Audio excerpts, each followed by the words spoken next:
Hey, Janice. Hi, Anthony. Today we're going to start do part one of a two-parter comparing home ownership to investing. And today we're going to do the four reasons why home ownership is better than investing. All right. So I'm going to start off with a quote from the much admired Warren Buffett, America's favorite billionaire. Right. Yes.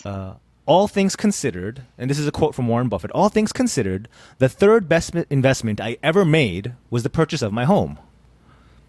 I mean, that sounds like a ringing endorsement, yeah? Pretty clear. Yep. Okay.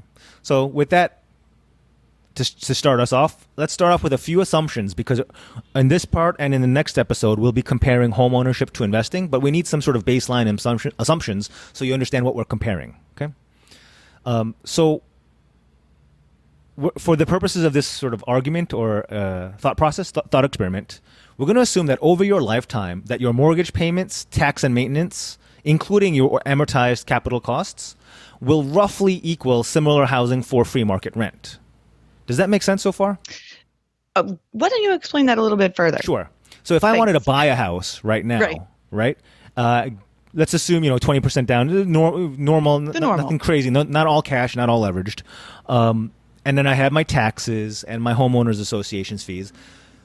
That added up will be either about the same as I would pay for rent for a similar housing, or maybe a little less because I do have capital costs that amortize over time. For example, I have to replace a roof every 20 years. And if you take that divided by 20 and add that to your monthly, right, that'll all sort of roughly equal out. Do you agree with that assumption? Yes.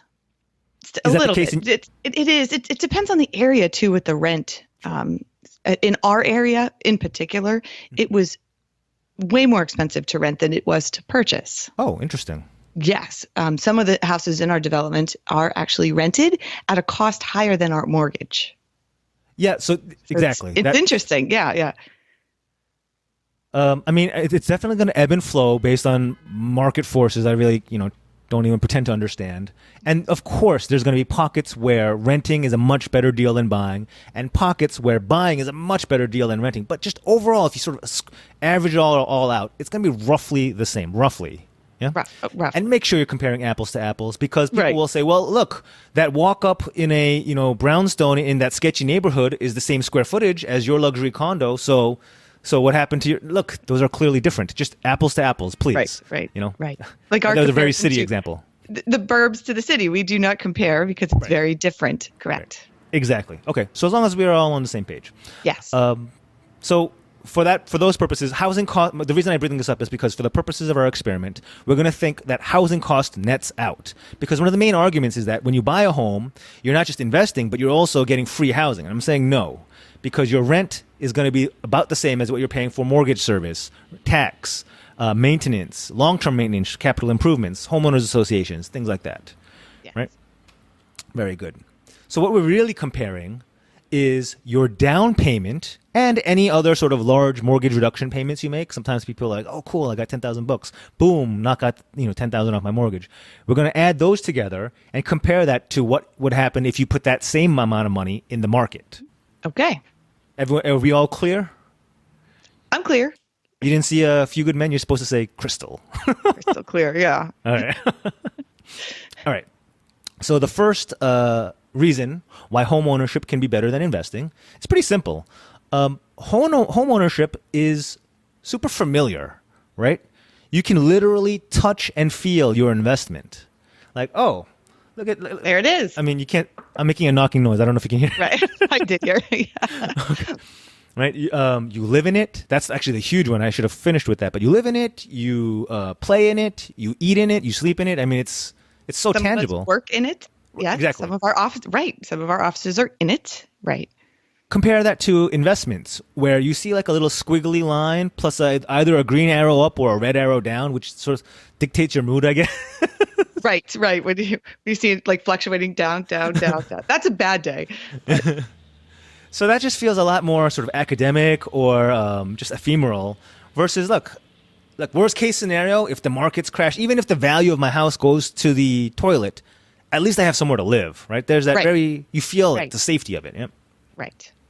Okay, the second reason why home ownership may be more advantageous than investing is because you have this great leverage that you can't get anywhere else. And what I'm talking about is all the benefits and infrastructure around mortgages. There is nothing else in the world. Is that an overstatement? I'll just go with it. There is nothing else in the world where you can get $500,000, $600,000, right? There's a whole, you don't have to go around begging, going to loan sharks. There's a whole system set up for everyday folks to get these huge amounts of money with a very standardized, right, application process. There's a whole industry of mortgage brokers and bankers who are there to help you get this done. It's not like you're on, oh, please, one day can I get a home? There's so Korea, for example, there are no mortgages, right? Okay. Really? There's no mortgages. You need to buy all cash. Wow. So my friends and very few homeowners, very few, right? You need a lot of parental assistance. Yes, I would imagine. Yeah, your parents are the mortgager, I guess. Interesting. Wow. So this is, I think we sort of take for granted how easy they've made it, or the country has made it to borrow for home ownership. So I'm still back on your about Korea, because I wouldn't be owning a house at this point, even if, wow, so thankfully we do have all this mortgage in place that we can get. It's a tough process, but we can get that. It's very tough. You need the last 16 years, but chime in if you're from Canada, Europe, Latin America. If you have other examples of how easy or hard it is to get leverage to buy a home, I'd love to hear what the different I would love to viewpoints are. So again, going back to Mr. Buffett, world's friendliest billionaire, he calls the 30-year fixed mortgage the best instrument in the world. So that's high praise. Somebody who deals with leverage, borrowing, and whether or not it's worth it. I mean, he's definitely behind it. Not only do they make it easy to borrow, there are huge, so I would say unprecedented tax benefits to borrowing. Where else do you get to deduct the interest that you pay? The answer is very few places. Yeah, and it is very, very helpful. Yeah. The one other area is there used to be a lot more benefits for home ownership with the SALT deductions, state and local, which includes property taxes, and that has been narrowed. But we'll talk about that in the next episode. So just to tie a bow on the leverage topic, with $50,000, maybe 100 years ago, you better hope there's a house for $50,000 in present day dollars. But now with $50,000, you really have at least $600,000 in purchasing power, maybe even $1 million in purchasing power. Man, you can puff your chest out a little bit. All right, look at that. I'm a rich man. So yeah, it really does just sort of it's a multiplier on your buying power, which you really don't have in stocks, right? All right. Next, we kind of covered this. The third reason home ownership might be better than investing is tax benefits, like we just talked about. Yeah, wow. So I kind of jumped around a little bit, but you get a huge mortgage interest deduction, and I forgot to mention this one: no capital gains tax on the first $250,000 of gain, $500,000 if you're married. And again, the only drawback is the SALT deductions have been limited. So Janice, do you personally feel your mortgage interest deduction is like a big benefit huge for you guys? Excuse me. I do find it very huge. Actually, at the beginning of the year when we were compiling our taxes, it's one of my favorite things to print out is our mortgage interest, and we take that in because we own our home. We pay quite a bit in interest.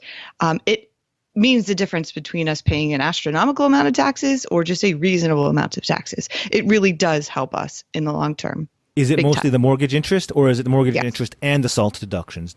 Are you guys mortgage still taking interest? No, it's just the mortgage. Yeah, just the mortgage interest. Cool.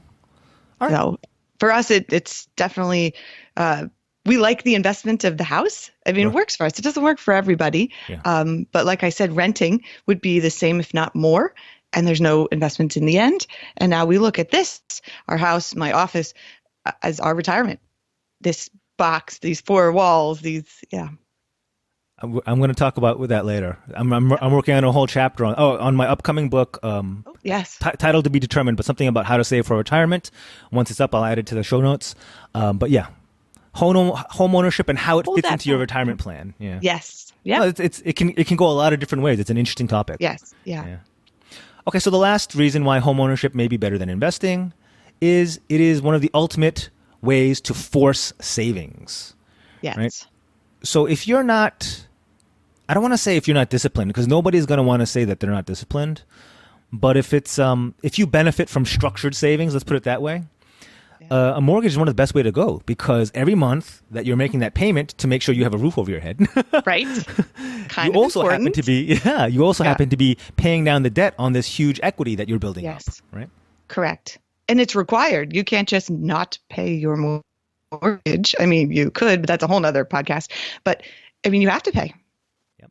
And it's actually nice. It's a good feeling that, I mean, mortgages are high and they sometimes kind of tough, but the end result is you are paying down this really big mortgage, and it's an investment. And let's compare that to the alternative where you need to remember to, or you need to not spend the money and instead put it into an investment vehicle. There's a theory that the more you require of yourself willpower, the less likely you are to succeed. And diets are sort of an example of that. Like the more temptation you must resist, the more likely you are to eventually break down and give in. Right. So having like a sort of forced system can be really, really beneficial for a lot of people. Yeah. Right. Because if you have that extra money and you think, well, I could put it in the stock, or, oh, you know what, I could really pay down this, or I could purchase that, or you have the ability to waiver and not pay. But when you have the money and it's time for mortgage, you can't waiver. You have to pay. So you're right. It is just a forced savings. Yeah. The looming threat of homelessness is quite the motivator, right? It really is. And I laugh because when we pay it each month, we high five and we say, one more month we can stay, because it is what it is. I mean, you don't have a choice. So, but it's also a good feeling. I mean, you look around and you're like, wow, we own it. We made it. But that's, kind of a personal level thing. But, it's exciting. Cool. That's all we have. Those are the 4 reasons why home ownership is better than investing that money. And next time, stay tuned for the next episode, because we'll do the total flip and talk about why investing may be better than home ownership. So tune in for the next one. Tune in. I've never said that before. Tune in for the next one. Thanks, Janice. Thank you. And thanks for listening. We'll talk to you later. Bye.